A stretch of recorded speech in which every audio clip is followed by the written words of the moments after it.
para entender se ele tinha desenvolvido de outra maneira e não da maneira como foi questionado durante a avaliação. E aí eu cheguei à conclusão que, olha, esse resultado não está retratando tão bem devido à sua história e tudo mais. Então, olha a importância da devolutiva para a gente entender melhor aquele resultado, para a gente poder conseguir confrontar até mesmo algumas coisas que podem aparecer, que surgem como dúvidas, para a gente poder, que parece no momento até contraditório, mas aí na hora que a gente vai entender, a gente vai ver, não, na verdade, foi de uma outra forma que aconteceu com ele, então estou entendendo melhor o porquê desse resultado. Então, essas são questões importantes, mas que elas aparecem nesse momento, né? Em que eu estou cara a cara com a pessoa e tendo essa oportunidade de expor, né, para ela todos os resultados e entender de uma forma mais contextualizada. Então, gente, também essa entrevista de devolução, né, ela é importante para a própria organização, que vai expressar, né, já que o psicólogo vai poder expressar não só o cuidado que ela está tendo com o indivíduo, mas com a própria organização, no sentido de passar para a organização de uma forma mais contextualizada aquela avaliação que foi realizada. Tá? Então, esse é um momento muito importante. Vamos passar. A outra questão, né, que eu queria trazer aqui para o próprio candidato, existem algumas contribuições durante essa entrevista que a gente vai dar, que é proporcionar um autoconhecimento, mesmo tendo uma demanda específica que está dentro, seja de um processo seletivo, seja de um processo interno da empresa, né? Mas ele tem como entender, né, ou trazer para a consciência algumas reflexões a respeito daquilo que foi avaliado, relacionado à questão da função, do trabalho. Então, isso proporciona um autoconhecimento para a pessoa. Além de uma reflexão sobre a avaliação realizada de forma mais contextualizada, a gente tem a oportunidade também que ele comece a entender, por exemplo, tem algumas coisas de um dos testes que a gente utiliza, avalia, que avalia, por exemplo, questões relacionadas a uma irritabilidade, uma hostilidade que a pessoa tem, se a pessoa se irrita com mais facilidade, é reativa no trato com as pessoas. E aí, quando a gente está dando essa devolutiva, a gente começa a tentar exemplificar como que isso poderia acontecer na vida da pessoa. E a pessoa vai e fala, olha, no meu trabalho, isso não aparece porque eu sou muito controlada e tudo mais. Aí eu pergunto, em casa, como é que você é? Ah, em casa eu sou exatamente desse jeito aí. Então, é importante porque a gente começa a contextualizar melhor, né? Como que aquelas características ou aquilo que foi avaliado aparecem na vida da pessoa, em quais momentos que aquilo fica mais evidente ou que ela tem mais dificuldade de controlar. Então é esse o momento que a gente tem para poder entender melhor. E os cuidados que a gente tem que ter com a linguagem e as informações que nós estamos fornecendo. Lembrar, recentemente eu estava conversando com o Fabiano, que está lá no CFP, né, no Conselho Federal de Psicologia, e aí ele falando comigo, ele falou, Rebeca, a pessoa avaliada, ela tem direito a um acesso irrestrito às informações daquilo que foi avaliado. Então, assim, a gente tem que fornecer, ela tem esse direito, mas a gente tem que ter um cuidado com a linguagem e da maneira como a gente está fornecendo aquelas informações, né? E saber como trabalhar isso durante uma devolutiva.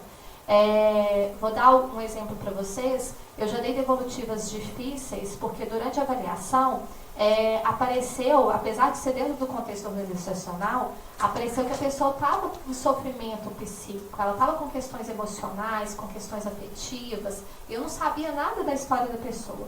Então eu fui criando hipóteses. Eu falei, bom, ou ela está passando por um momento muito difícil, ou passou por um momento recente muito difícil, porque tem alguns indicativos aqui que estão me mostrando que ela está em sofrimento. E durante a devolutiva, a própria pessoa falou comigo que há 1 ano tinha perdido um filho. Então, e apareceu na avaliação mesmo um sofrimento ali. E aí, conversando com essa pessoa, olha o cuidado que a gente tem que ter, porque é uma devolutiva dentro de um contexto organizacional. Mas isso apareceu. Então, eu tive que ter todo um cuidado de dar continuidade à devolutiva, de mostrar, então, como que aquilo estava impactando, de repente, na vida dela, nas relações dela. Ao mesmo tempo, ter o cuidado de acolhimento, porque Eu sei que não era um momento de terapêutico, no sentido, eu não sou a terapeuta dela, e ela estava me trazendo uma questão pessoal, porque de alguma forma na avaliação, né, apareceu. E o cuidado que eu tenho que ter para poder finalizar essa devolutiva de maneira em que eu não deixe esse buraco, ou a pessoa em apuro, né? Ou sair dessa devolutiva pior do que ela entrou, né?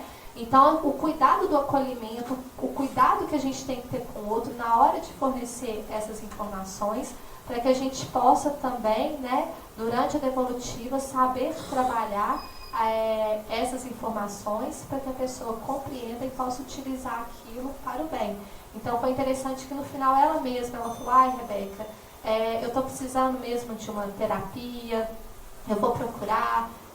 Eu até gostaria de daqui a um tempo poder repetir uma avaliação como essa, para eu ver, né, se teve algumas alterações ou não. Eu falei, bom, se você passar, né, por algum processo de intervenção, seria interessante, né, mas se não, não tem a necessidade, não se justifica, tá? Pode passar. Outro ponto, gente, é a devolutiva com o empregador, né, com a pessoa. Ele também tem direito de receber informações. Foi ele que contratou, né, aquelas avaliações com aquelas pessoas ali. Então, uma coisa que a gente tem que preocupar é que essas informações que a gente vai passar, elas têm que ser pautadas na avaliação realizada. A gente não pode derivar para além daquilo que foi avaliado. Então, muito cuidado com a linguagem, cuidado com as informações. Tentem entender de fato o propósito daquela avaliação, porque o que vocês têm que fornecer são informações importantes e relevantes para a tomada de decisão. Nada além disso. Então, aquilo que ele precisa enquanto resposta para a questão dele, para o questionamento dele, nós vamos tentar fornecer, contribuir e ajudar, esclarecendo a partir de dados obtidos durante a avaliação, tá? Então, tem que ser, essa informação tem que ser fundamentada, ela tem que ser pautada dentro daquela realidade, que foi a avaliação que a gente realizou.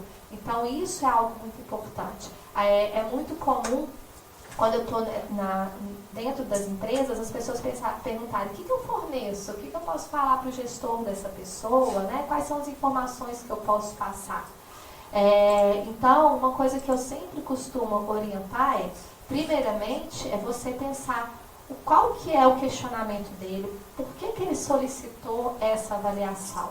Então, o que você, com essa avaliação que você realizou, consegue responder ou contribuir para uma reflexão, para uma tomada de decisão desse gestor.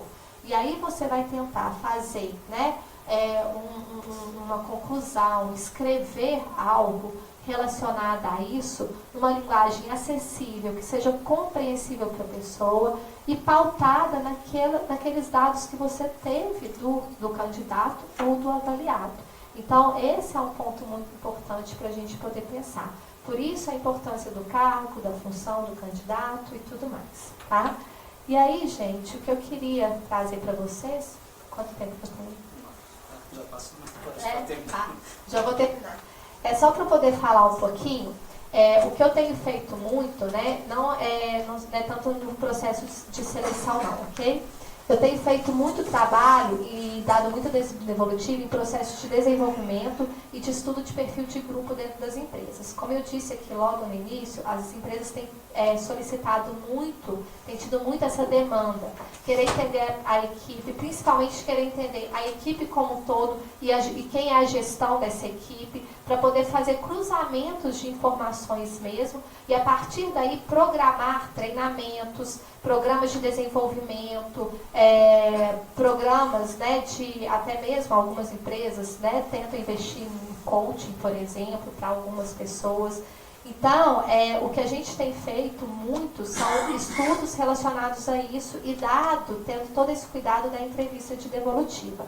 Como que acontece o processo? Antes da gente iniciar a avaliação com as pessoas dentro da empresa, a gente faz de 2 a 3 reuniões com os responsáveis da empresa, então com o psicólogo de dentro da empresa ou o gestor que vai participar, né, que vai depois ter acesso às informações, para a gente entender qual que é a demanda, qual que é o objetivo daquela avaliação, por que eles estão querendo fazer aquele estudo, né, traçar o perfil daquele grupo e tudo mais.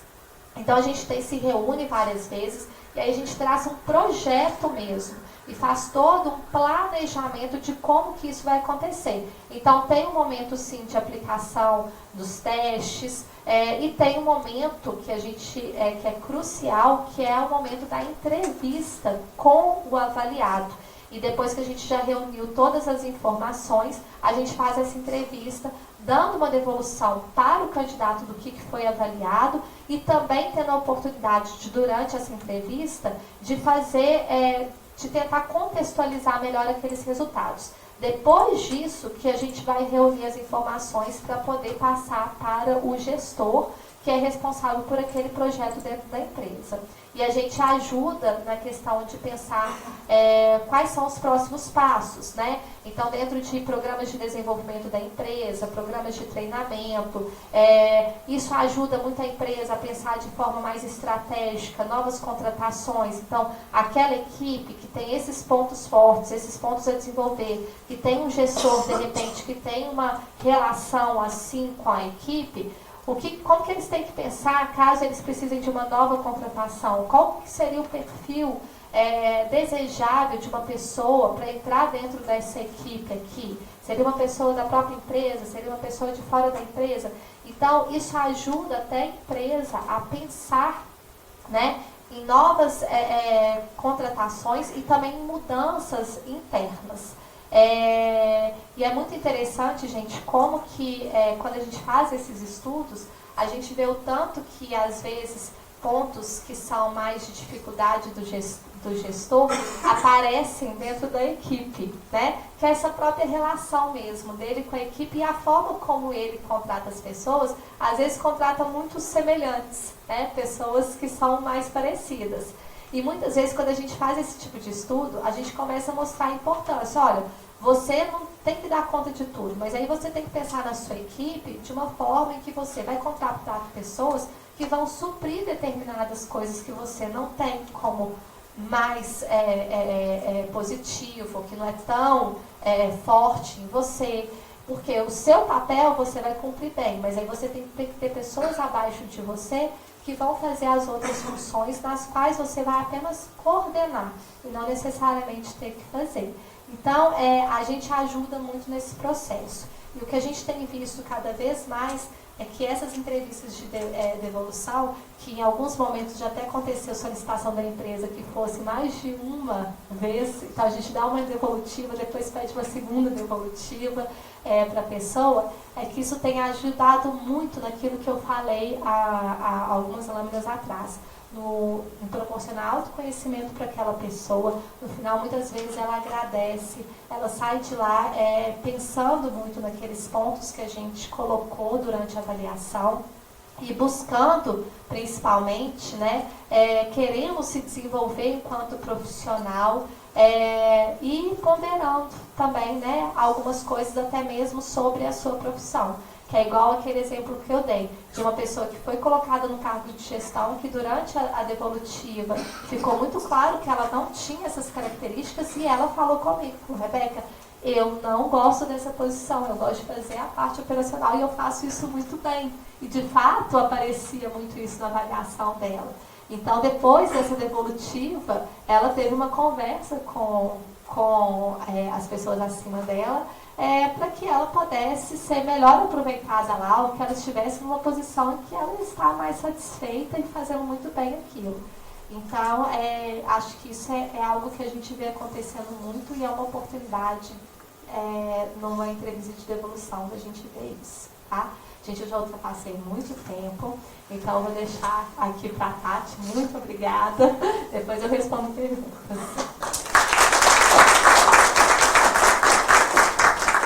Então agora nós passaremos a palavra aqui para a Tatiana. Se quiser ficar em pé, tá? Fica à vontade. Que eu não trouxe conteúdo. Pois é. Mas deixa. Boa noite a todos.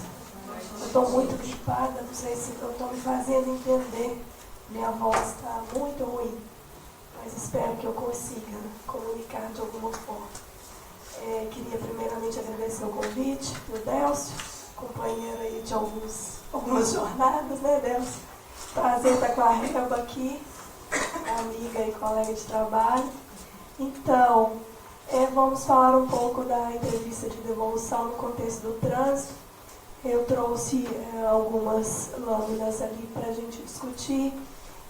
Eu só queria destacar que eu não vou me ater às outras demandas da área do trânsito, como validade preditiva do nosso processo, né, do que é feito na área do trânsito, e sim na forma como deve ser feita uma boa entrevista de devolução no contexto do trânsito.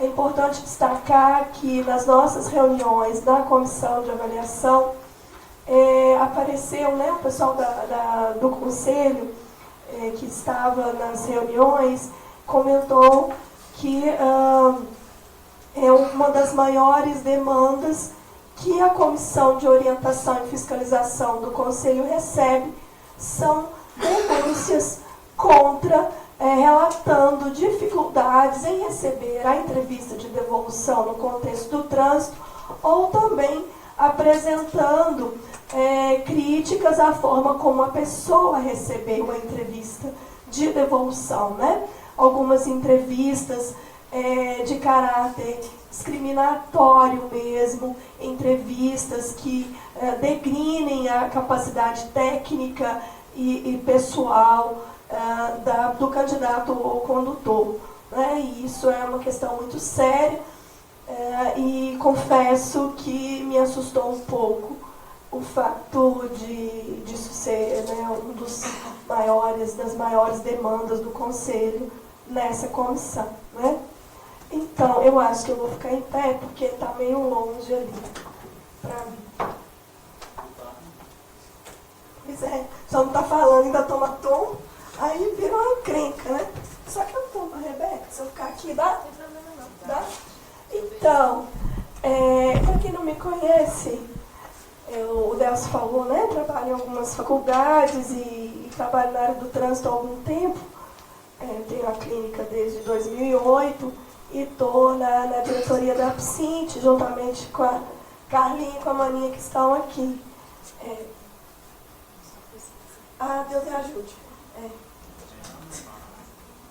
Sim, no EMAP, todo mundo sabe que é EMAP. Aí eu não posso vir pra cá, né? Porque não me vem lá, né? Ela passa pra você. Então tá. Eu tô vendo ali que aí eu saí totalmente do campo do negócio. Então, gente, ao contrário do que alguns colegas, infelizmente, da área do trânsito não sabem, a entrevista de devolução, ela tem um caráter obrigatório, né? Vamos começar pelo Código de Ética, né? Resolução 10 de 2005. São deveres fundamentais do psicólogo fornecer a quem de direito, na prestação de serviços psicológicos, informações concernentes ao trabalho a ser realizado e ao seu objetivo profissional, né? Essa primeira linha aí está dizendo principalmente desse primeiro contato que nós temos com o candidato ou condutor, né? O famoso rapport, que é imprescindível que essas pessoas tenham informação de qual é a finalidade da avaliação psicológica no contexto do trânsito. É muito comum os candidatos ou condutores dizerem assim: para que serve esses riscos aí? Para que eu tenho que completar esses quadrados aí? Isso eu não vou dirigir com esse negócio aí, não? É muito comum a gente escutar do candidato ou do condutor esse tipo de fala. E aí, se o profissional de psicologia não tem sensibilidade para explicar isso para a pessoa, ela não vai entender, aquilo não vai fazer sentido para ela, aquilo fica exclusivamente com caráter obrigatório, compulsório, porque senão ela não renova a CNH, ou então não tira a CNH. Né? E aí o problema já começa na hora que o sujeito bota o pé na clínica. Porque se ele não é bem recebido, se ele não é bem acolhido pela secretária, e quando ele chega na sala, encontra aquela psicóloga, vocês me perdoem, com aquela cara, assim, bem humorada, né? Para não falar, porque eu não posso falar palavrão aqui, né? Aqui eu não posso. Né? Com aquela cara bem apessoada. E aí o que acontece? Essa pessoa vai se sentir à vontade, acolhida? Não. Então, nós sabemos, né, nós estamos cansados de saber disso, os fatores que vão interferir no desempenho, no processo de avaliação psicológica e na realização de testes psicológicos. Se essa pessoa não é bem acolhida, se ela não entende o propósito do que ela está fazendo, consequentemente, aquilo não faz sentido para ela e o desempenho não vai ser o melhor esperado. Né? Então, cabe ao profissional da área do trânsito refletir, problematizar com essas pessoas qual é a finalidade da avaliação psicológica no contexto do trânsito. O candidato e o condutor precisam entender o que eles estão fazendo ali sentado na nossa frente. Não adianta você falar um bom dia com a carinha boa. Um bom dia com a carinha boa, vocês me desculpem, faz parte de toda a regra de educação de todo ser humano. Agora, que a pessoa entenda que o teste de atenção, qual a finalidade, qual a possível relação que isso tem no contexto do trânsito, ele precisa entender quais são as características que um bom motorista precisa ter. Você pode começar por aí. Então, assim, a entrevista de devolução, ela está lá no final. Mas se você começa mal, o final também vai ser um fiasco. Porque, às vezes, você teria informações importantes acerca das dificuldades que aquele candidato ou condutor apresenta, mas se você o atendeu mal, consequentemente lá ele já não vai estar disponível para poder conversar com você.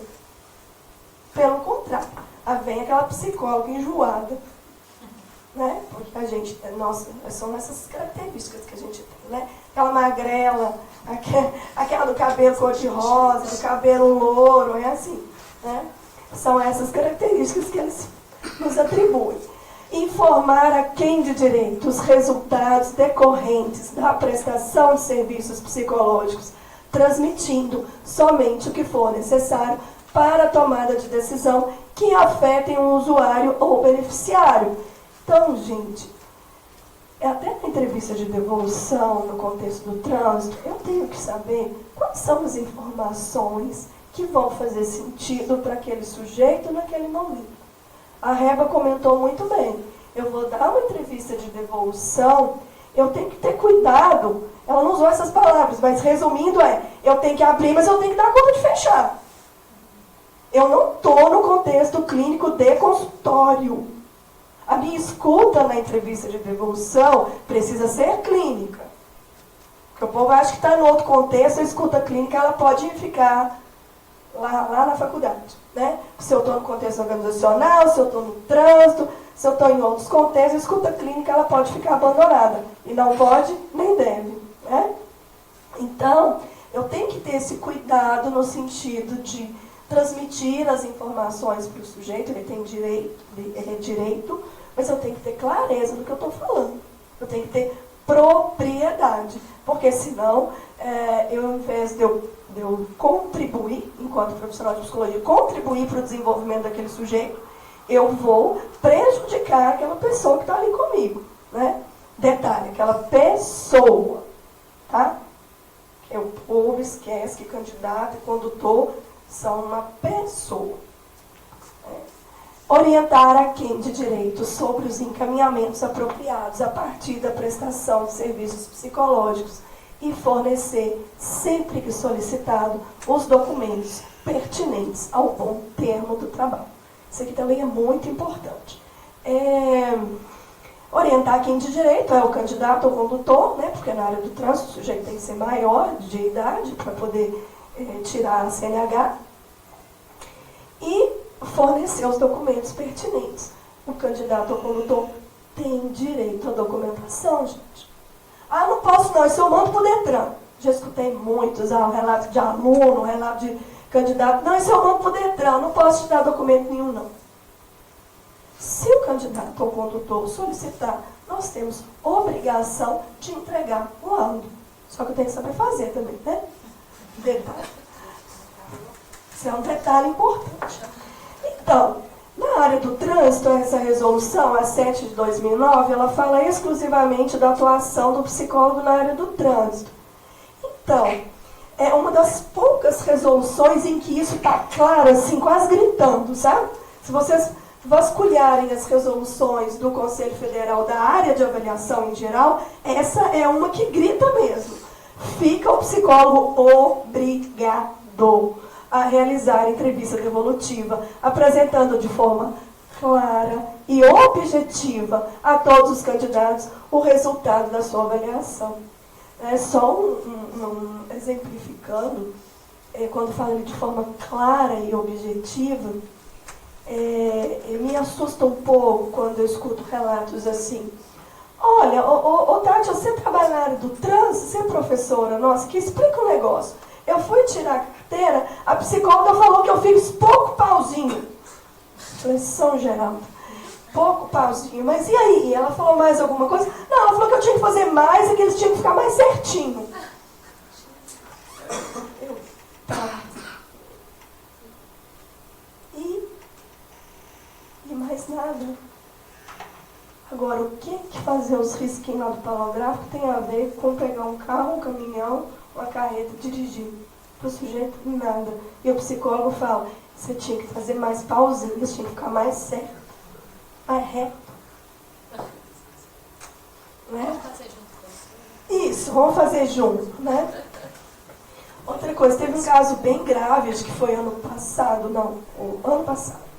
Essa denúncia chegou ao Detran. Uma pessoa próxima me ligou falando assim, ô Tatiane, como que é essa entrevista de devolução? Porque uma pessoa muito próxima acabou de me dizer que ele teve uma clínica e a psicóloga falou com ele que ele é um imaturo, que ele é homossexual e que ele não tem condição de tirar carteira. Eu pensei, sabe aquela coisa que você fica tão chocada? E não é mentira, porque a pessoa que me contou é muito próxima, né? E aí eu dei as orientações devidas, que é fazer a denúncia no CRP e fazer a denúncia no Detran. E aí a psicóloga teve que se explicar, ela teve que, né? Não foi bem isso. Pois assim, acho complicado a pessoa, né? Jamais inventaria isso. Então, achei muito grave, por que uma coisa tem a ver com a outra, mas são esse tipo de informações, infelizmente, que alguns colegas têm passado, né? Pode passar. Dos resultados. Aí, qual que é, em geral, a justificativa dos nossos colegas da área do trânsito? A gente não tem tempo para dar devolução. Não dá tempo. É muita gente para a gente atender. Como se alguma clínica em Minas Gerais estivesse com candidato soprando. Né? Tem alguém aqui do trânsito? Não? Ninguém do trânsito?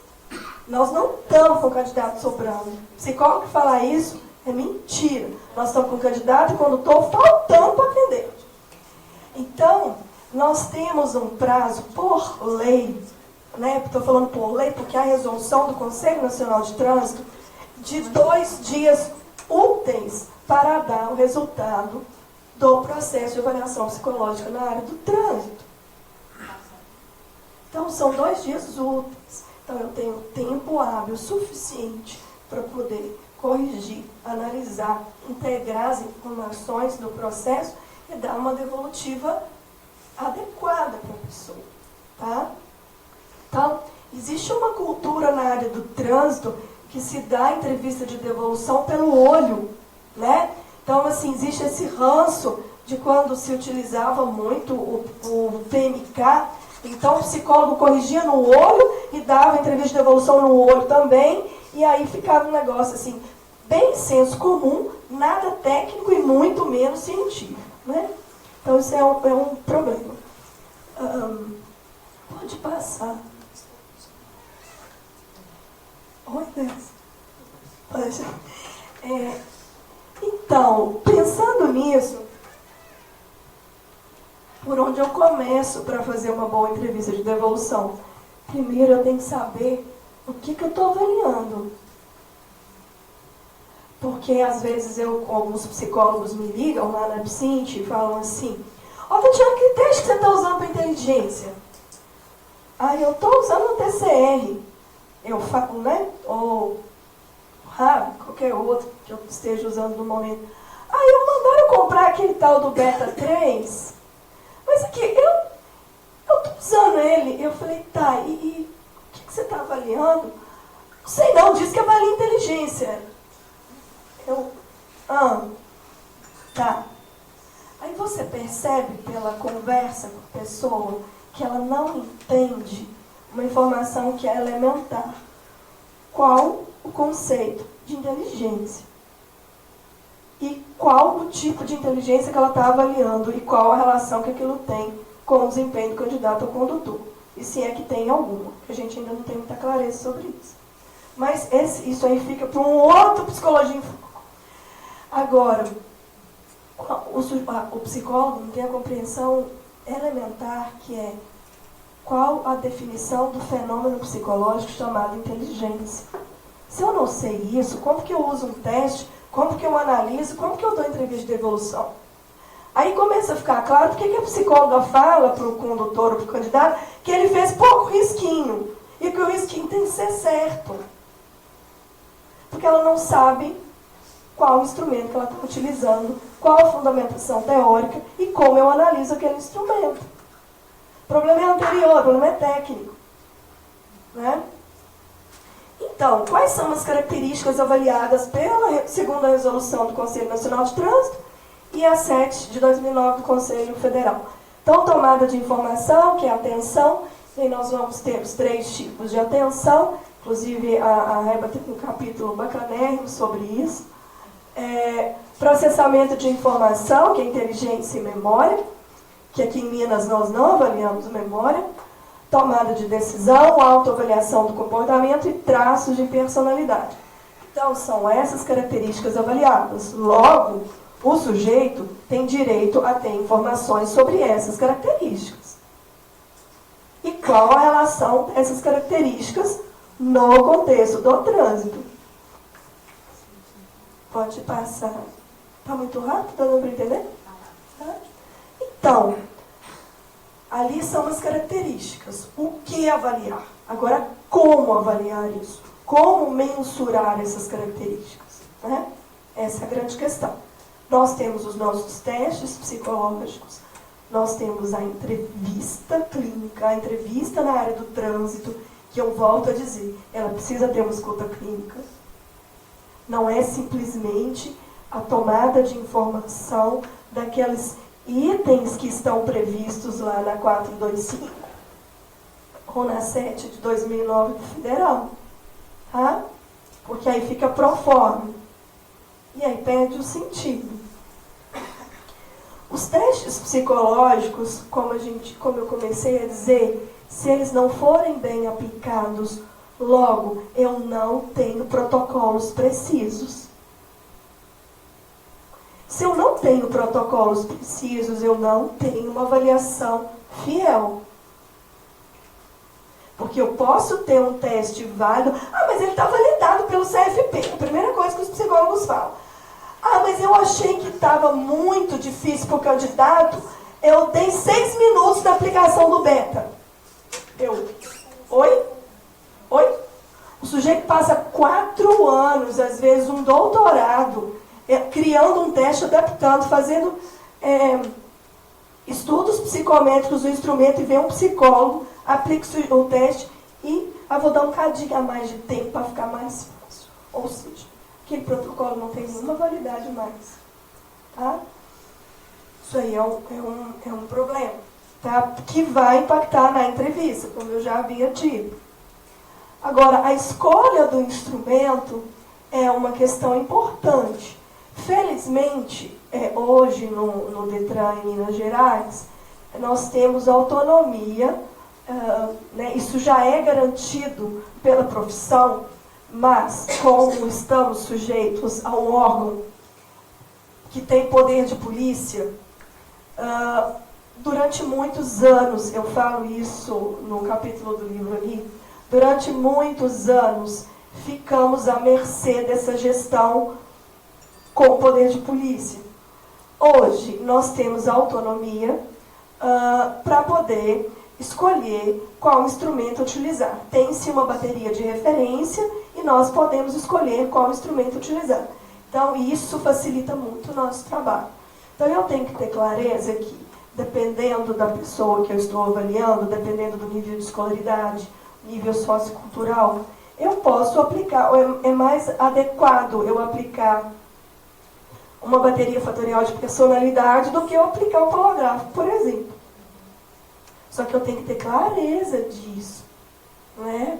Porque eu preciso entender que às vezes, mas está escrito aqui que a pessoa tem segundo grau completo. E aí você vê claramente que ele tem dificuldade para preencher a entrevista. Aí você vai lá, aplica um BFP no pessoa, ou você vai lá e aplica um teste de inteligência mais complexo, como um Raven geral, por exemplo. Você desconsidera toda a compreensão do conceito de avaliação psicológica, inclusive que a Rebeca trouxe para a gente. Dinâmicas de grupo. As dinâmicas de grupo, eu tenho conhecimento só da Marlene, lá na Bahia, mais precisamente em Vitória da Conquista, que trabalha com dinâmica de grupo. Ela faz a dinâmica de grupo, se não me falha a memória, ela faz antes da testagem. E ela tem tido um resultado muito bom realizando essa dinâmica de grupo antes da aplicação dos testes. Tá? Então, é um momento em que ela consegue ter, identificar várias características dos candidatos e condutores. Escuta e intervenções verbais.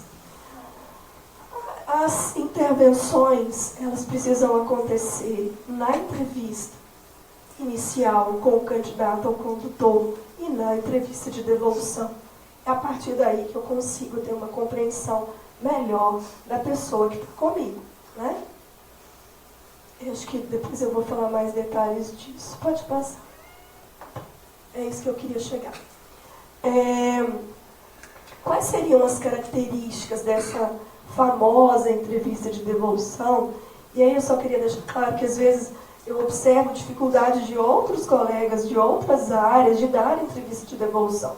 Isso não é uma área exclusiva do trânsito ou da organizacional.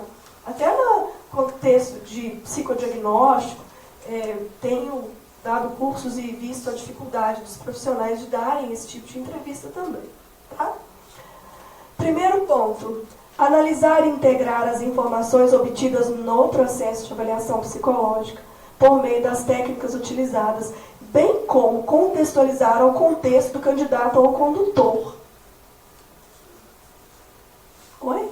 Contextualizar o contexto? Eu repeti, né? Integrar, poderia usar outro verbo ali, sem nenhum problema. Analisar. Tudo bem, a gente entendeu. Ok. Analisar e integrar as informações. O que seria isso? Porque eu tenho informações soltas.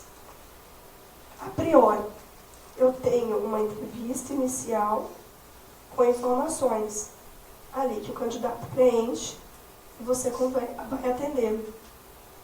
Eu tenho informações de testes de inteligência, de testes de atenção, de testes de personalidade.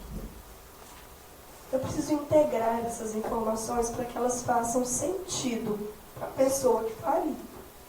Se elas não fizerem sentido, a sua entrevista de devolução perde a finalidade. Ela é pro forma, né? Quando eu falo ali, eu sou até redundante, contextualizar ao contexto, estou querendo dizer que aquilo precisa fazer sentido para o sujeito. Me lembro do Sozé lá em Pirapora, 63 anos, gente. Como é que está meu tempo, Deus? Estourado também? 10? Eu conto só esse caso, prometo. O Sozé, de 63 anos de idade, primeira habilitação categoria A. Categoria A, para quem não sabe, é carteira de moto.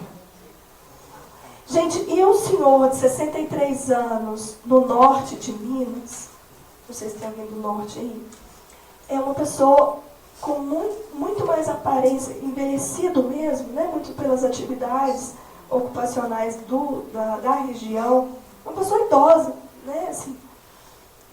E aí eu fiz a avaliação do seu Zé e estava claro um nível de depressão acentuado, e aquilo me preocupou bastante. Fui eu dar entrevista de devolução para o seu Zé e fui tentar entender como que isso estava se apresentando na vida dele. E eu achando que eu estava arrasando, né? Falei com o seu Zé, conversei com ele e tal. Você atualmente tem alguma coisa, alguma situação deixando o senhor preocupado, triste, chateado? Não, doutora, não tem nada não, tá tudo bem lá na minha casa, com meus filhos, com a minha senhora. Pensei eu comigo, né? Aí e fui conversando com ele, me conta aqui. Aí peguei entrevista, só colocou aqui que trabalhava na pesca aqui, no São Francisco. Como é que estão as coisas? Ah, doutor, nem conto para a senhora, eu aposentei. E ultimamente eu estou num desanimo. Oi? Pensei, né? Num desanimo. E aí ele vai dizendo, né? Depois que a gente aposenta, a gente não presta para mais nada. Meu filho me deu um computador e me ensinou a jogar paciência. Eu jogo o dia inteiro. E eu fiquei pensando, né? Um pescador, Rio São Francisco, norte de Minas, jogando paciência no computador dentro de casa. Não serve para mais nada, porque aí não tem mais função, né? A minha senhora me manda fazer as coisas o dia inteiro. E aí você vai entendendo, né? E eu tinha perguntado para ele se tinha alguma coisa deixando ele chateado, triste. Ou seja, aquela minha fala que eu achei que eu estava arrasando, não fez sentido para ele. Porque ele falou comigo, desanimo, oi? E aí eu fui por aí, né, com ele. E nós fomos, eu fui conversando com ele sobre isso, intervindo nas falas dele, né? Quando ele fala que não serve para mais nada, eu vou tentando entender o que faz sentido para ele ainda na vida dele, quais são as coisas que ele dá valor, etc, etc. Por isso que eu estou dizendo, a questão dessa contextualização. E o enfoque da entrevista, gente, de devolução, ele precisa ser compreensivo e interventivo, e não apenas informativo. Na minha prática e de alguns anos de formado, tanto no contexto clínico quanto do trânsito, a entrevista de devolução com enfoque informativo, ela pouco contribui para a compreensão do sujeito sobre ele mesmo. Seja criança, seja adolescente, seja adulto, seja idoso. Porque não faz sentido. Lembra quando eu estava dizendo que aquilo tem que fazer sentido para o sujeito? Se não faz sentido para ele, fica de fora, né? Então, apontar caminhos para a pessoa avaliada, ou seja, sugerir intervenções e encaminhamentos. Aí você fala, Tatiana, você está ficando doida? Eu não tenho tempo nem para poder fazer as coisas, eu vou dar sugestão, encaminhamento. Eu falo assim, então você desiste, para de trabalhar na área do trânsito, porque você está cumprindo tabela. Aí você está usando, transformando o candidato condutor que está na sua frente em objeto. Porque se você não está disponível para ser sensível a uma pessoa que está na sua frente, você está preocupado em cumprir protocolo do Detran, oi? Né? Então, me recordo, voltando ao caso do Sozé, eu encaminhei o Sozé para atendimento. O caso dele estava grave e idoso, encaminhei para atendimento psicológico e médico. Dei algumas orientações acerca das atividades que ele deveria fazer. Ele virou para mim e falou assim, ô doutor, e quando que eu posso voltar para repetir? Olha, Suzé, por lei, o senhor pode voltar daqui a 15 dias. Mas eu oriento o senhor voltar quando o senhor estiver se sentindo bem. Mas eu quero conversar com o senhor daqui a um mês. O senhor volta aqui para a gente conversar. Quero conversar mais um pouco com o senhor, saber como é que estão essas coisas, essas orientações. Né? Que aí eu fui conversar com ele, cadê o barco? Onde que o barco está? O barco estava lá esquecido, porque ele deixou de trabalhar, né? Para as pessoas mais idosas, assim, o que faz sentido é o trabalho, né? E aí o barco, que pode continuar tendo outras finalidades, estava lá escondido. Né? E eu fui falar com ele, mas e aí, os netos? Cadê os netos? Oi, doutor, e não é que eu não tinha pensado nisso? Então, isso foi muito interessante, porque eu dei um encaminhamento, ele foi, né? Felizmente em Pirapora é um município pequeno, é mais fácil, nós temos a rede, procuramos alinhavar essa rede no sentido de manter um contato próximo com os serviços públicos de saúde, né? Porque fica mais fácil e as pessoas, quando vai o nosso encaminhamento, estão entendendo o que a gente está fazendo, né? Então, penso dessa forma. Tem outros casos que a gente já acompanhou, de alcoolista, identificamos também Alzheimer em fase 1, em condutores, tá? Casos de tremores com alterações, sem caminho para o neurologista, vem resultado de alterações cerebrais, né? E o último, que é uma coisa que eu faço, você passa, por favor, que é assinar a declaração de que recebeu o resultado do processo de avaliação psicológica no contexto do trânsito, com as respectivas orientações apresentadas pelo psicólogo. Por que isso? Diferentemente do SOSEL, né? O SOSEL, eu estou contando um caso feliz, né? Não necessariamente todos os casos são dessa natureza, né?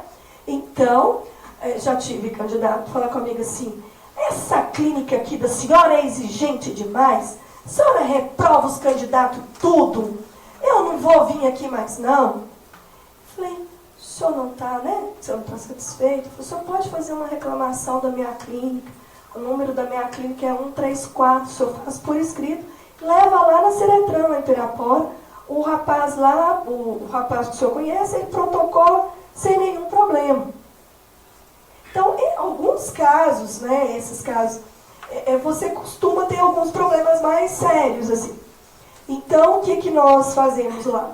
Tem uma declaração em que o sujeito declara que ele recebeu a entrevista de devolução e que ele foi orientado a fazer isso, aquilo, a procurar neurologista, a fazer atendimento psicológico, a retornar com X tempo. Então, e aí ele fica com uma via e eu fico com outra assinada por ele. É no sentido de nos resguardar. Porque é muito comum, ninguém falou nada comigo. Recebi nada, não fiquei sabendo de nada, psicólogo não fala nada, só falou que eu estava reprovado. Né? Só falou que eu estava reprovado. Então, isso é um cuidado que nós temos que ter com o nosso trabalho também. Eu já falei demais, acho que é isso. Obrigada.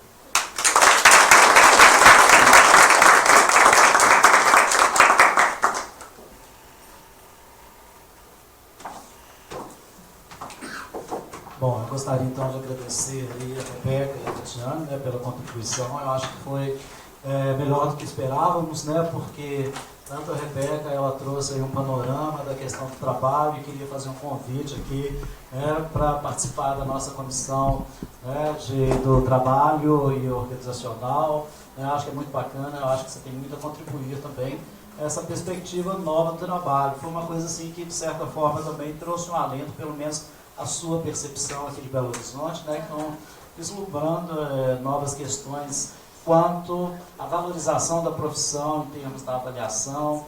Eu acho que bacana a gente pensar que existe uma luz no fim do túnel, né, gente? Porque às vezes a gente enxerga aí a questão dessa valorização da profissão, principalmente quanto à avaliação psicológica, que a gente, muitos dos profissionais, né, confundem a testagem com a avaliação psicológica. Acho que você trouxe também uma contribuição assim dessas mudanças mesmo, né, que estão acontecendo aí, da relação desses impactos, né, dos trabalhos aí na vida, né, do sujeito, né. Então é muito importante, inclusive me recordei aqui do último Psicologia em Foco que nós tivemos, professor Marcelo e a Meristela, trazendo um pouco sobre o psicodiagnóstico, a ética também no psicodiagnóstico, porque às vezes considero o psicodiagnóstico como uma testagem de um único teste, né, que vai dizer ali do sujeito, né, então uma nova perspectiva, né, que você traz aí para a gente.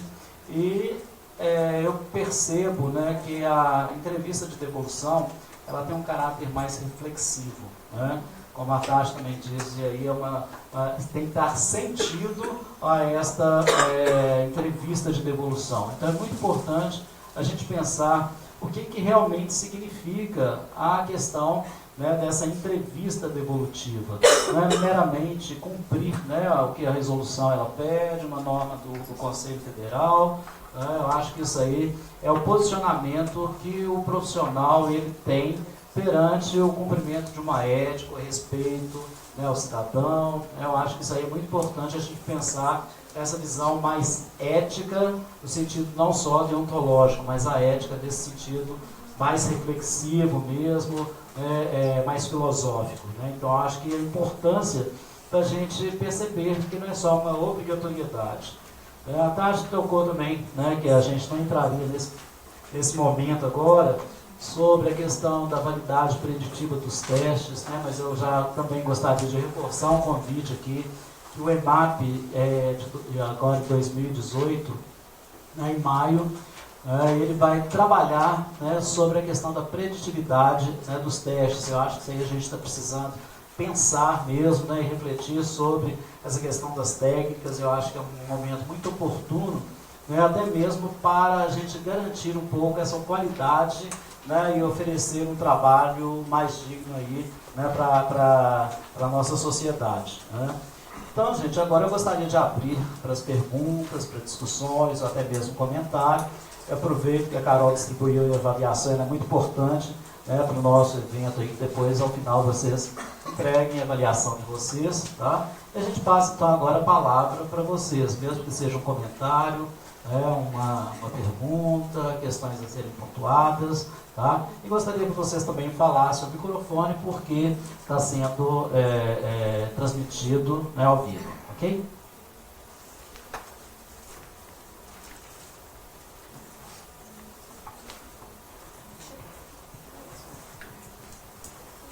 Boa noite. Primeiramente, eu queria agradecer nessa oportunidade. Eu acho que esse tema é um tema muito relevante para quem trabalha no contexto de avaliação, de uma maneira geral. E eu queria compartilhar um pouco de algumas coisas que eu já tenho vivenciado enquanto psicólogo, ouvindo, né? De pessoas que tiveram retorno de entrevista devolutiva. Então, eu já trabalhei no contexto do trânsito, e eu lembro que uma vez eu fui dar um retorno de uma avaliação psicológica. Eu não apliquei o teste, só fui dar o retorno. Aí era o PMK na época que eu utilizava, né? Aí o cara falou assim comigo, mas eu não preciso dirigir de olho fechado. Eu vou dirigir de olho aberto, não tem lógica esse teste. Mas em nenhum momento foi explicado para ele que aquela avaliação, qual que era o objetivo daquela avaliação. Então, se isso não foi amarrado, ele nem se envolveu na atividade. Então, isso acarretou no final. Então, ele estava muito bravo, né? Quando fala outra coisa, ele estava muito bravo comigo, porque ele não vai dirigir com os olhos tampados, ele vai dirigir com o olho aberto. Não tem setinha naquelas setinhas que era o AC, né? Não tem aquelas setinhas no trânsito. Então, tipo assim, não tem nada a ver com o que você está falando, né? Você está doido. E tem uma outra que foi no concurso, né? No concurso tem avaliação psicológica e depois tem a entrevista devolutiva. E aí, quando por exemplo, um candidato não foi considerado inapto e tem um psicólogo representando, o psicólogo vai lá e avalia o material. Quem está lá dando a entrevista devolutiva não fala nada.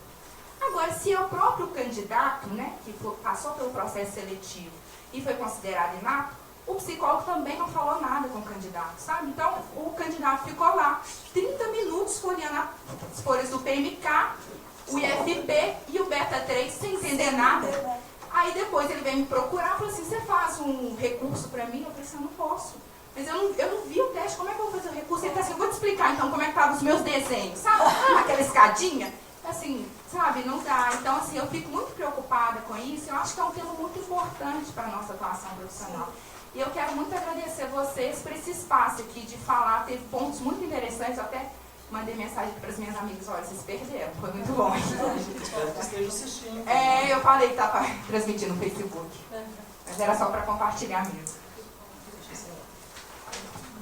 Bom, só quanto à questão da devolução em concurso também, que esses recursos que a gente tem, também uma outra preocupação que nós na comissão de avaliação estamos trabalhando, vai ser uma nova frente de trabalho, quanto a essa questão de trabalhar esses recursos, principalmente quanto aos concursos. Eu acho que é a forma como é feito, a gente brinca muito que às vezes aquele advogado de porta de cadeia, nós também temos esses profissionais que ficam lá já oferecendo até mesmo os cartõezinhos, olha, você não vai passar, então aqui já está meu contato, então isso aí a gente tem uma grande preocupação, porque tem esse recurso, eu acho que era muito bem-vindo, mas a forma como ele é feito, como está sendo utilizado, eu acho que a gente tem que preocupar muito com a questão desse recurso, sim. Inclusive até a formação mesmo técnica, a competência desse profissional que está exercendo essa atividade, porque às vezes desconhece o que tem que fazer num recurso, não conhece ali em termos da fundamentação do teste, pergunta, quando existia o PMK, por que ele teve que fazer de vermelho? Isso aí é um recurso, a pessoa, o psicólogo lá fazendo esse recurso, e não sabe, de fato, o que ele tem que entrar em recurso. Então, a gente compara muito, faz essa comparação aí, porque seria até mesmo a oferta de trabalho de uma maneira desqualificada. Então, a gente pretende também aproximar dessas pessoas, entendendo da necessidade, todo mundo tem direito a esse recurso, mas de uma formação que realmente a gente necessita de profissionais competentes, profissionais entre aspas, ok? Boa noite, meu nome é Nilce. Eu gostaria de fazer uma pergunta para a Tatiane. Na graduação a gente tem pouco contato, com a questão do trânsito e tudo. Eu queria saber um pouco qual perfil assim, que vocês avaliam mais na questão do trânsito. Perdão, não guardei o seu nome? Nilce. Nilce, o que acontece? Isso é uma grande questão na área do trânsito que vem sendo discutida há alguns anos, nos últimos 4, 5 anos isso ganhou mais força.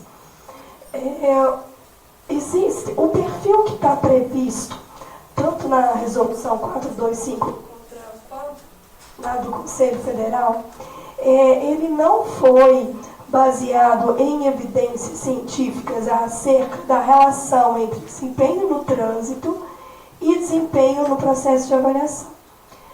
O que tem sido discutido atualmente é o contraperfil e não o perfil do condutor.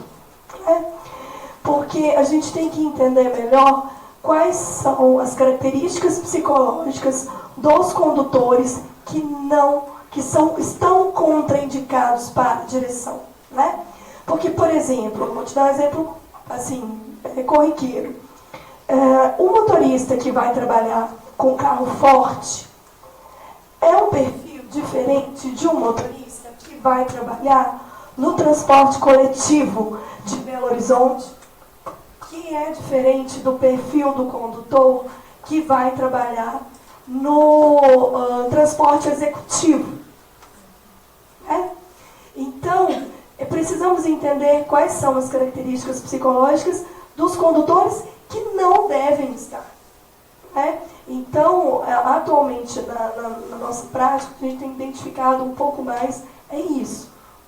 Então, características de personalidade que estão associadas a um nível de agressividade bastante aumentado, a impulsividade, que existem estudos acerca disso.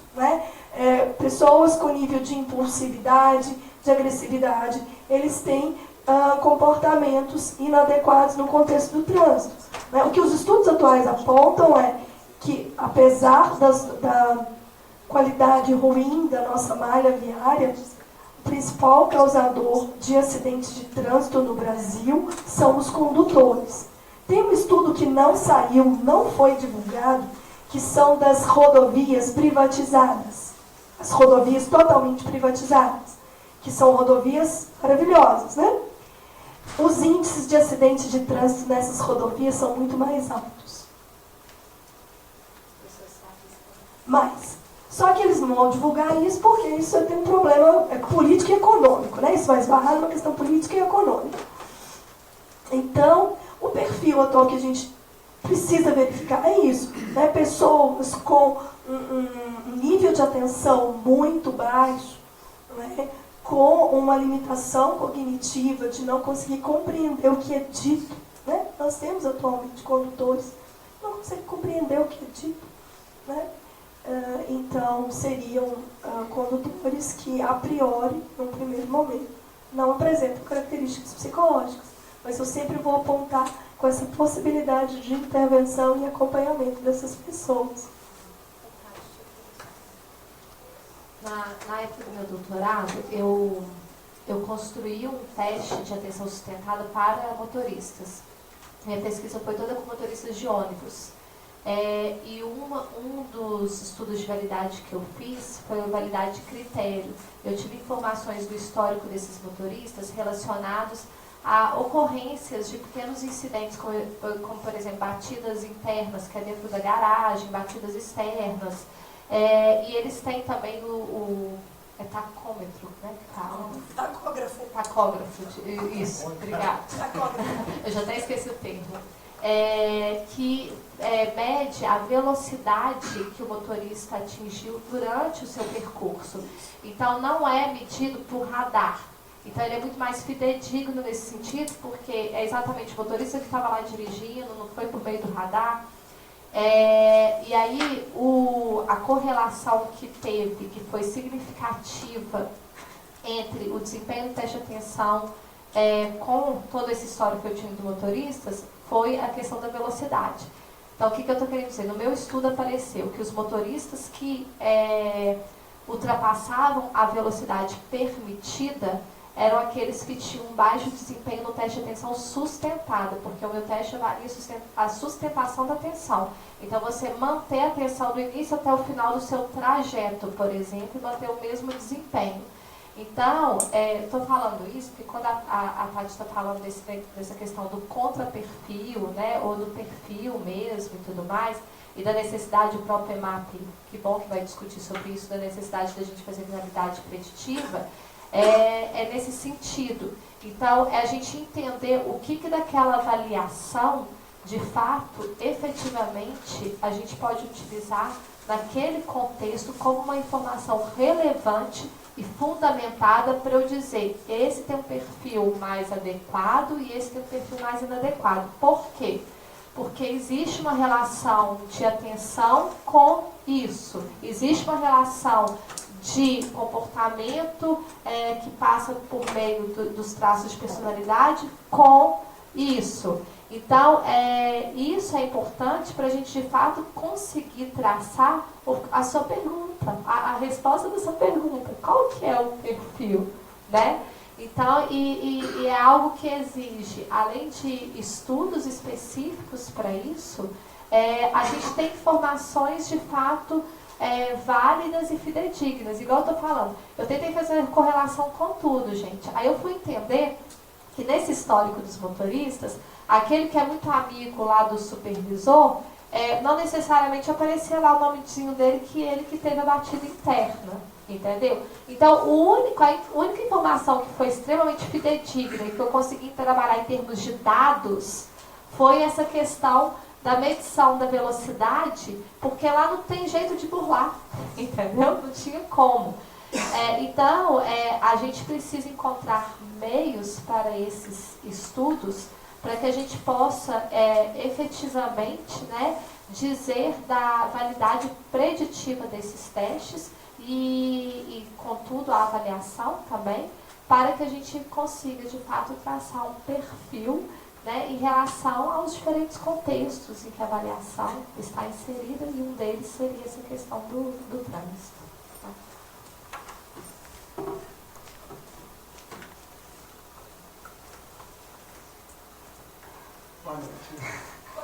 Aconteceu hoje na clínica depois que vocês falaram aí, eu não sei se estou fazendo tudo certo ou tudo errado mais. Então eu não vou dormir essa noite, vocês me param.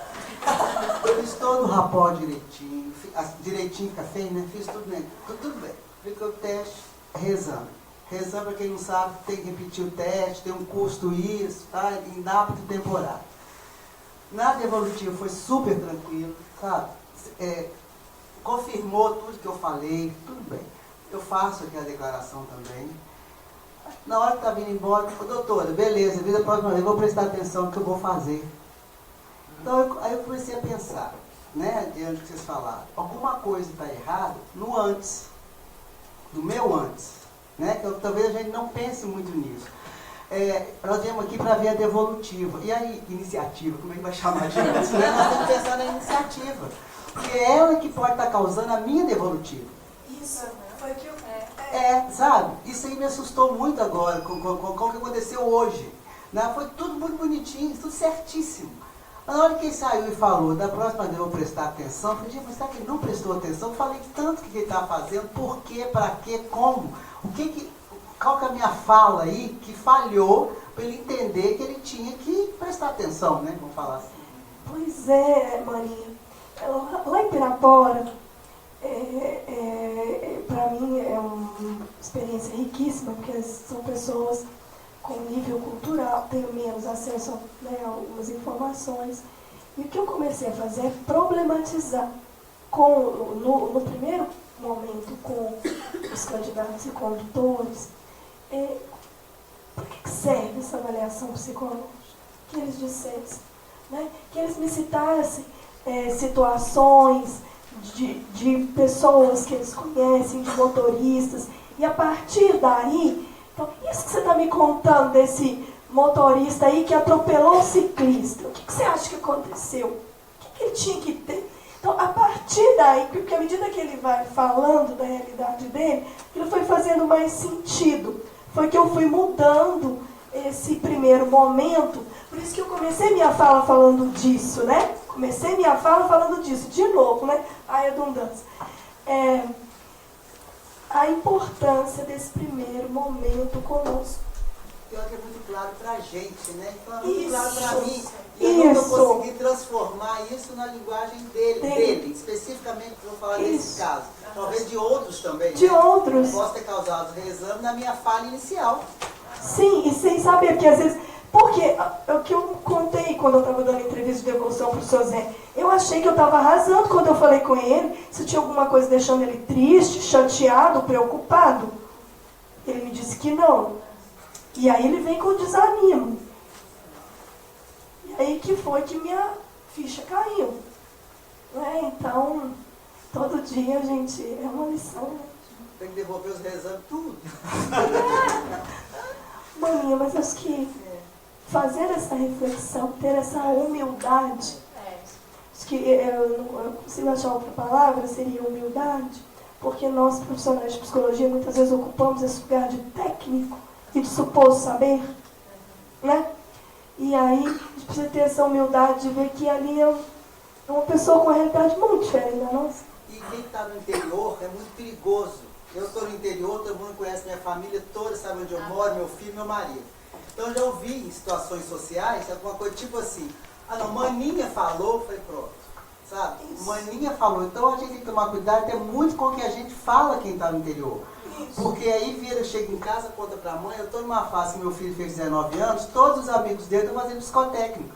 Eu falei assim, meu Deus, tomara que passe, porque a mãe vai me encher o saco, perguntar por que não passou, por que foi para reexame. Sabe? Fica tensa, porque você vai saber, a mãe de um menino começou a maternal com seu filho, vai para o psicotécnico seu, você detecta uma coisa assim mais séria, não que você vai correr da raia, não é isso. Mas poder evitar, é tão bom, né, gente? Quando é uma pessoa estranha, eu acho mais fácil, não sei se eu estou errado. Né? Porque é difícil até para mim, para eu falar com uma mãe que eu conheço há muitos anos, que não me procurou com esse objetivo, né? Que não me pediu nada disso, que mandou o filho, que o filho dela caiu para mim, não era que mandou lá, ele saiu da minha clínica, porque quer tirar uma carteira, né? Eu já tive caso de ter que estar com uma depressão seríssima no menino, que, pelo que eu conheci, eu fiquei meio assustado. Quando eu fui ver, ela está bendito do remédio para espinha. Tá? Eu tomei pavor desse remédio, mas aí eu fui, né? Como é que ele chama? Não sei o que é TAM, Rocutan, entendeu? E assim, eu fiquei, não dá para entender. Né, assim, e o menino estava, a faculdade, era isso, era aquilo, tudo justificava a tristeza que ele estava vivendo. Mas ele não falou que estava tomando um remédio. Aí eu não colocou lá, não. Aí cutuquei, psicólogo cutuca, viu, gente? Cutuquei, aí saiu o medicamento. Aí eu fui pesquisar o medicamento, não sei o que, aí eu consegui chegar no ponto.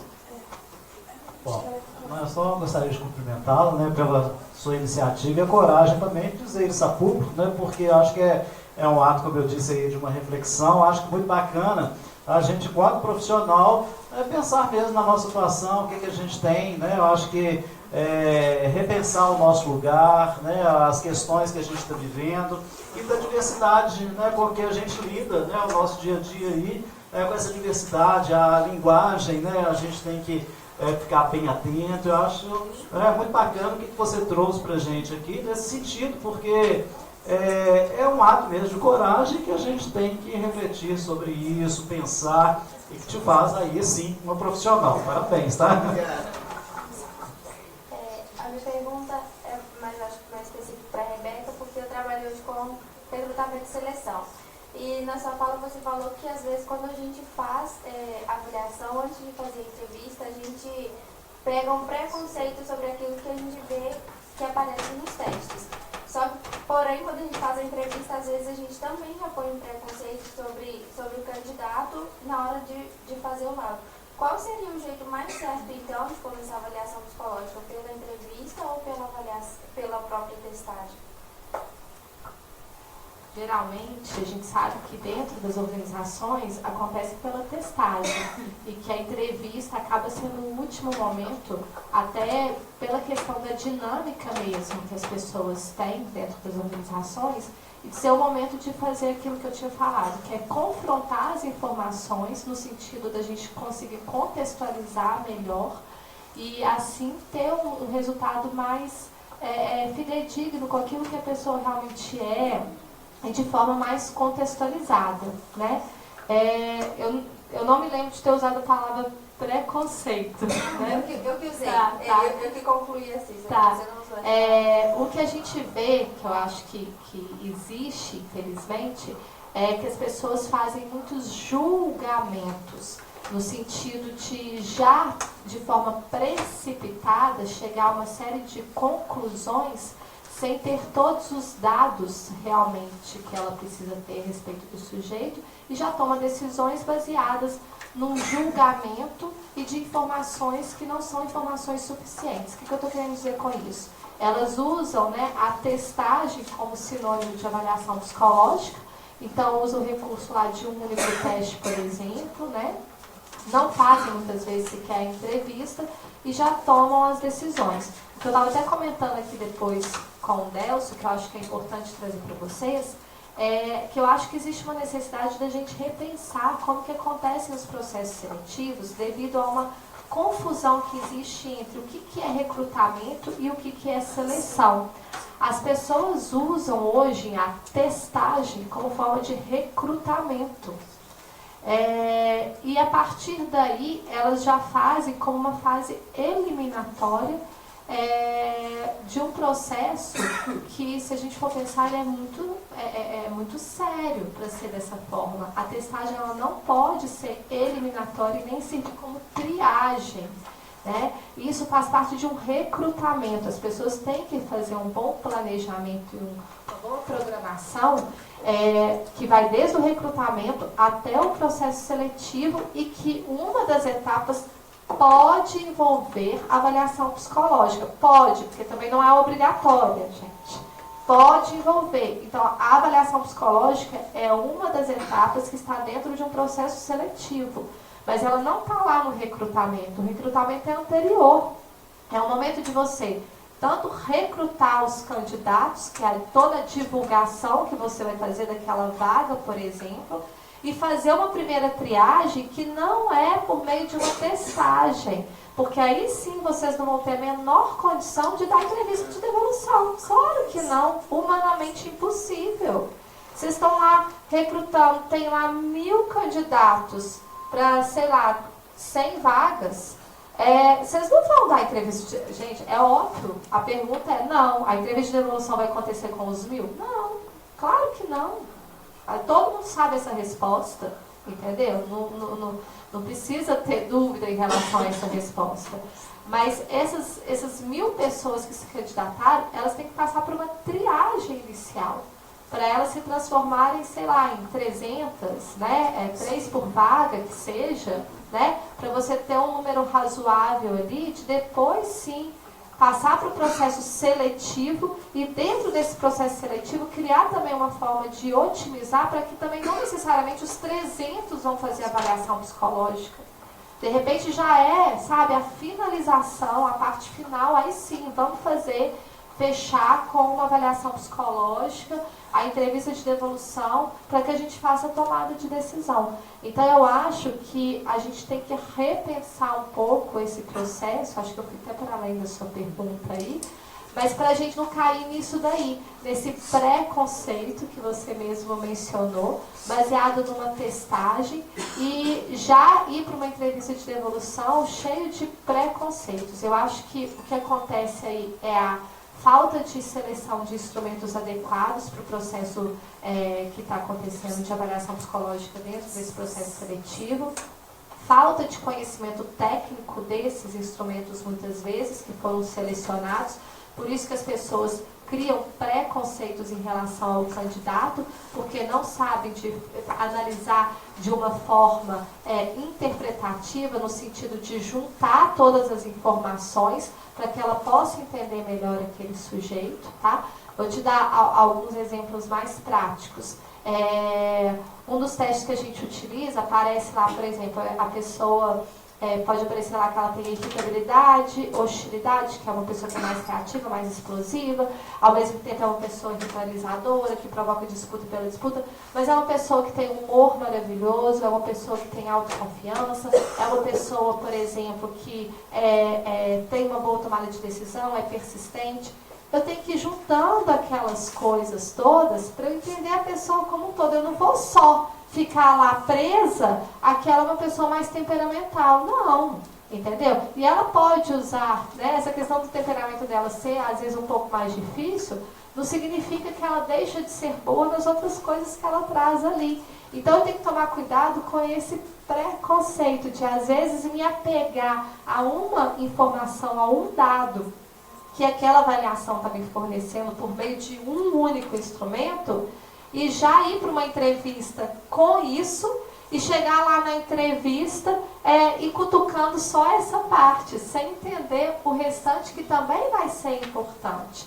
Então, eu acho que esse é um dos caminhos que a gente tem que adotar para que a gente possa não criar, eu vou usar outra expressão que eu prefiro, que é um julgamento, né?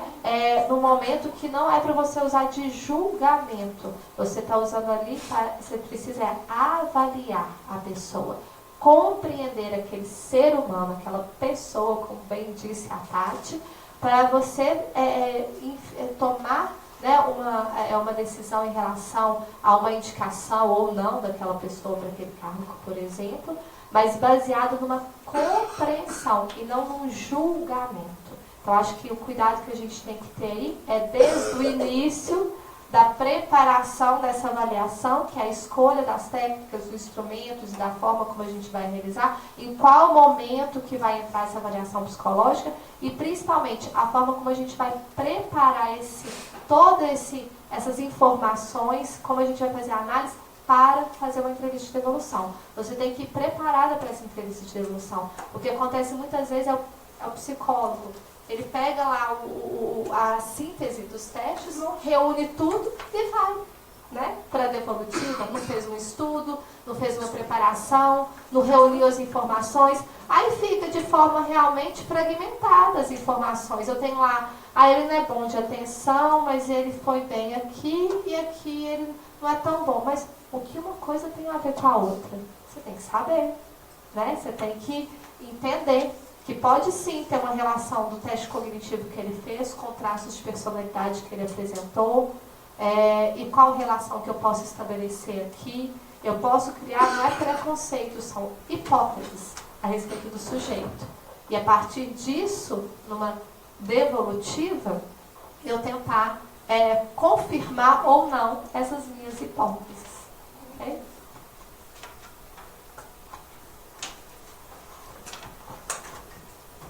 Então, eu estou gostando muito desse evento. Quero parabenizar os profissionais que foram convocados, chamados, né, para transmitir esse conhecimento para nós. Eu trabalho no sistema prisional e eu tenho vindo muito aqui nas atividades das quarta-feiras promovidas pela Psicologia em Foco. E essa questão de objetificar aquele que se beneficia com os serviços prestados pelos psicólogos, eu tenho observado que é um mal das instituições. Isso hoje foi dito com relação ao Detran, mas em várias palestras que aqui hoje estive participando, eu pude observar que essa conduta ela está atualizada em um contingente muito grande de profissionais. E eu pude pensar aqui agora, para além do desejo que a pessoa tem de exercer a profissão, eu pude pensar também em um viés que está atravessado na cultura do Brasil. Porque não tem lógica uma realidade com um contingente tão grande de profissionais simplesmente ser explicado porque essas pessoas não estão com o desejo de estarem ali onde elas estão desenvolvendo a prestação de serviço.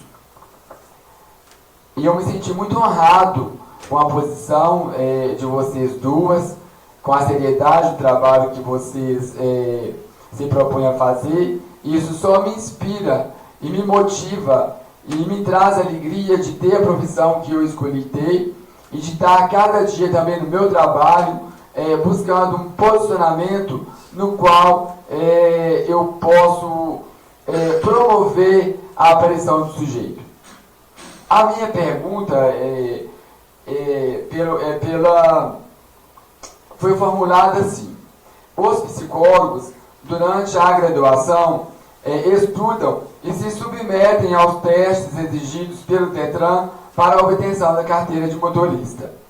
Qual seria ou qual é a influência destas vivências para os parâmetros científicos pelos processos dos quais os avaliadores e aplicadores de testes psicológicos se utilizam para obter a maior fidedigidade possível dos dados mensurados?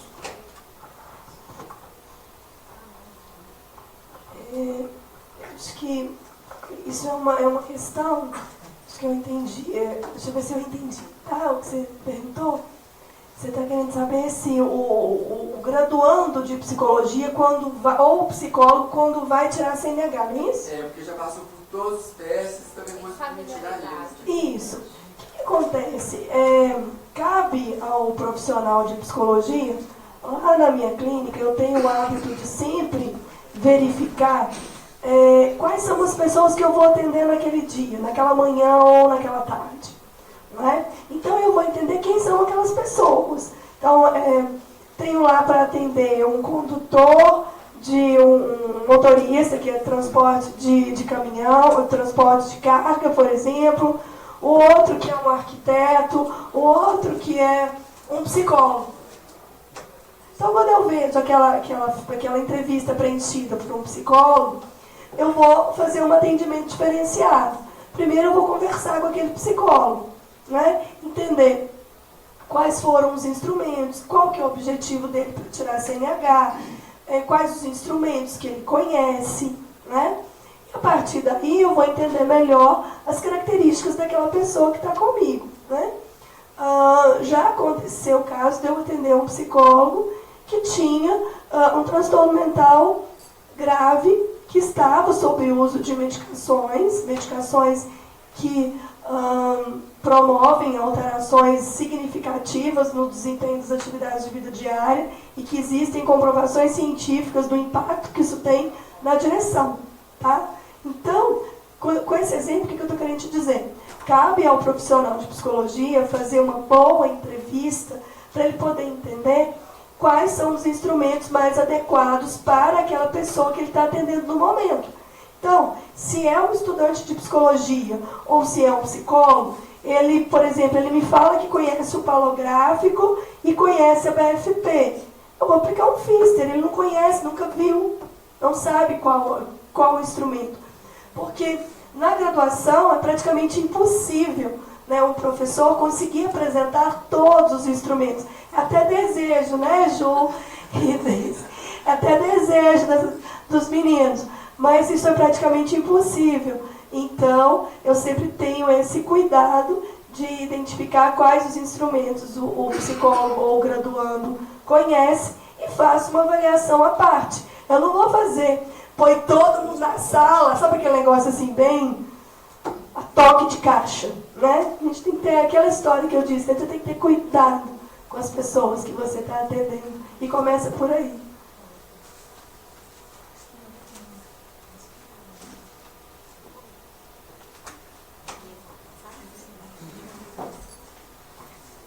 Eu sou psicóloga da área de trânsito também, trabalho em clínica, né? Sou colega da Tati na CINT também. A gente tem lutado bastante lá. E uma questão que eu queria colocar é sobre a questão do reconhecimento mesmo social da avaliação psicológica, principalmente no contexto do trânsito.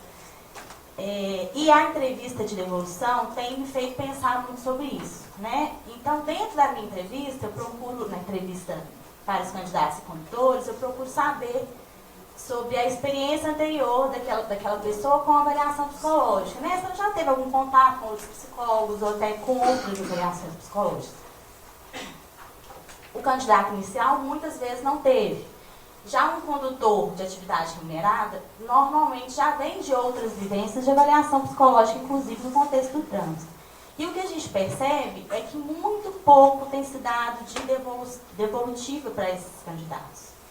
E eu vejo a importância disso para um reconhecimento social, né? De saber esse trabalho que é feito, a importância disso, contextualizar aquilo que está sendo feito para o candidato que está sendo avaliado, né?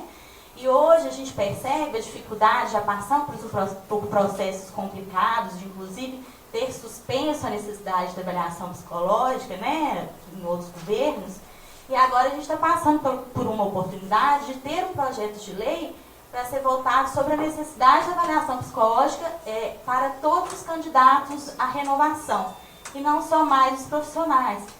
Então, eu acho que o trabalho deve começar daí, né, dos profissionais que trabalham nessa área, acho que nesse caso nem só do trânsito, mas da avaliação psicológica em geral, de através da devolutiva, ainda, claro que isso pode ser feito na iniciativa, né, Mani? No início e no decorrer do processo, mas na devolução, essa contextualização da importância desse processo para que as pessoas entendam do trabalho que é feito e a importância dele para a sociedade. Porque aí sim a gente vai ganhar reconhecimento, nosso trabalho vai ser valorizado. E assim, é a questão da seriedade do trabalho, é uma coisa tão simples, né? Já é de caráter obrigatório, todo mundo deveria fazer. E se faz com seriedade, de uma forma clara e que o candidato realmente entenda o porquê que ele está ali, como que isso pode ser benéfico para os profissionais, para a sociedade, né?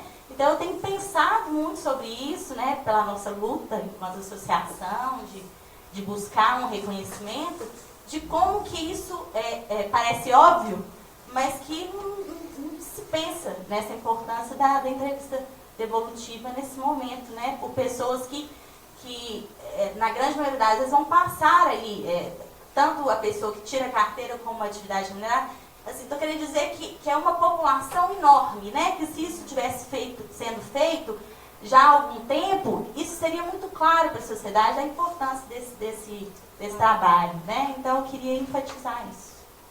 Obrigada.